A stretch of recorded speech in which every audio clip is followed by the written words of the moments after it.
Hi, I'm Matt Dalton, Head of the Consumer Sector here at Forvis Mazars.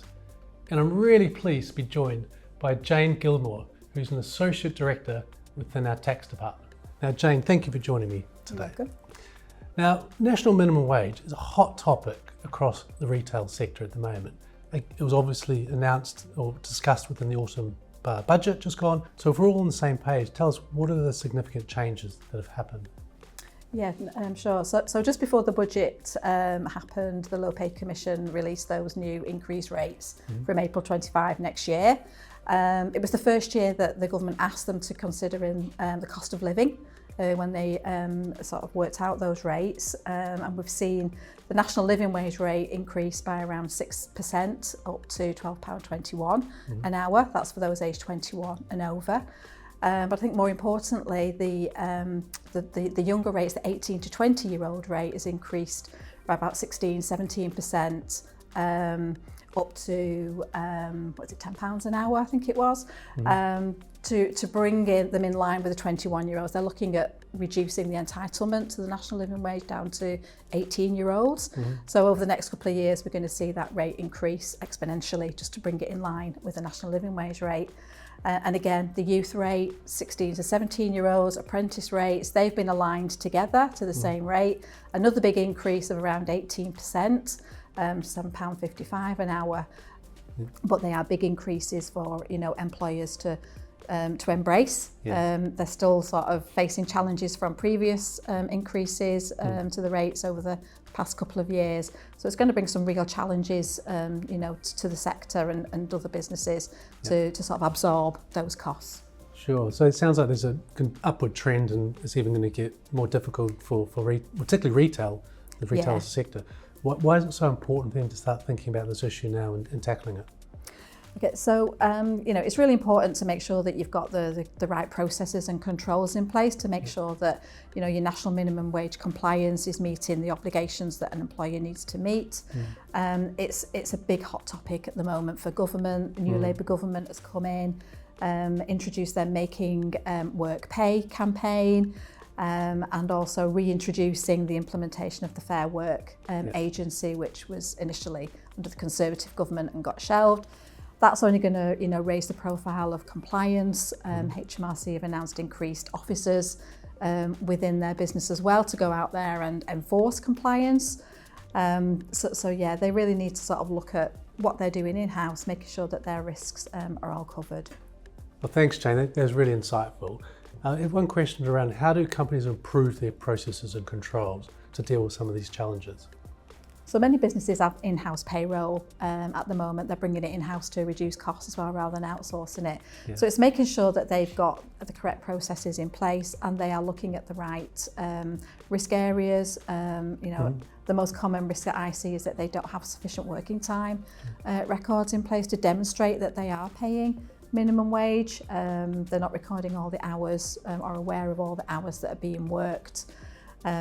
Salaried workers who they just pay on contractual hours, they can be working well in excess of their contractual hours, but they're only paid, in accordance with their contracted hours. Working those extra hours can really cause a risk and reduce their hourly rates. I've seen instances where workers in excess of like £40,000 a year have fallen below national minimum wage because they're working unpaid extra time, and they've also got things like salary sacrifice arrangements in place as well, which also impacts on that pay. So it's looking at those controls, that making sure that everything is being considered when they're looking at the overall compliance. That's very interesting. And how are you helping your clients deal with some of these changes? So we help clients by looking at what they are currently doing and sort of making any recommendations or suggestions as to how they can improve on that. Not just looking at what payroll looks at, but looking beyond what happens outside payroll. Payroll are not always aware of what actually goes on, like on the shop floor, so to speak. They wouldn't know whether a worker had to provide a pair of shoes because the employer asks them that they have to wear a certain colour of shoe or some certain items of workwear. And if those are not provided by the employer, the cost of them purchasing those items is going to impact on their minimum wage pay, and payroll wouldn't be aware of that. So that's one of the big things that we're seeing at the moment within retail sector. And just making sure that, you know, they are factoring in all of those risk areas. Are there any specific risks within the whole consumer sector, like that covers, we talked about retail, but what about, say, hospitality and leisure? So hospitality and leisure, yeah, it's very similar. I mean, the risks are very similar across all sectors. It's mostly down to accurately recording working time and making sure that all of that is factored into the calculation of national minimum wage pay. Hospitality sector, you know, they've got things like, you know, extended working time, looking after their customers. You know, they can't just be in the middle of serving someone and say, that's the end of my shift, sorry, I'm going, and the dinner's there, isn't it, just left on the table. So it's making sure that they're not just looking at rotated hours, but actual hours. And again, uniform for hospitality is another big thing. There's also things like tips as well with the hospitality sector. Many employers forget that tips don't count as pay. So, you know, make sure they're not including tips when they're calculating their national minimum wage pay. And we've seen that before where that's caused some issues. Well, thank you, Jane, for sharing all that information around national minimum wage. There's a lot in there. So what are the 3 takeaways that our clients should be thinking about going forward? Okay, so firstly, it will be looking at your processes and controls that you've got in place, particularly around your working time records. Make sure they are capturing, you know, all that time, all that working time, and that it's being factored into their calculation of minimum wage pay. Second one would be looking at how can I mitigate some of these cost increases, and that would be looking at things like, you know, if you've not got pension salary sacrifice in place, for instance, it's a massive saving to both the business and employees. So it's double barrel saving. It's great. Also sort of incentivises your staff as well.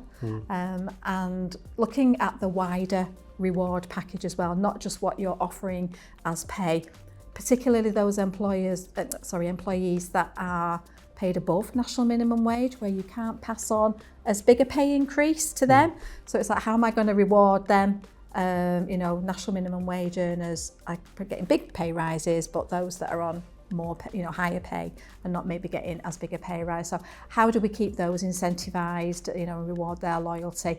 So looking at what other rewards they can offer them, maybe, you know, not monetary rewards, but other benefits that they can provide to those employees just to keep them happy. Really informative, Jane. There's a lot to think about in there for the retail sector. So thank you very much for coming in and giving us some of those highlights. You're welcome. It's a pleasure.